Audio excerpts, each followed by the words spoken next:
If you're trying to connect up one of these little retro gaming systems to your TV, but you realise that you haven't got an AV input such as composite, then you can use a SCART adapter.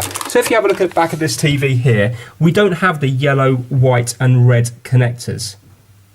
So what we're going to do is we're going to use the SCART. So we're going to plug the yellow into the yellow, and we're plugging the white into the white. Now this is a SCART through adapter, so we can still use it as a SCART connector. We've got this set to input because we're inputting the signal, and we can go into AV1 or 2 because if you have a look here it says video here and also video here. So let's plug it into AV1 and then we're going to turn it on.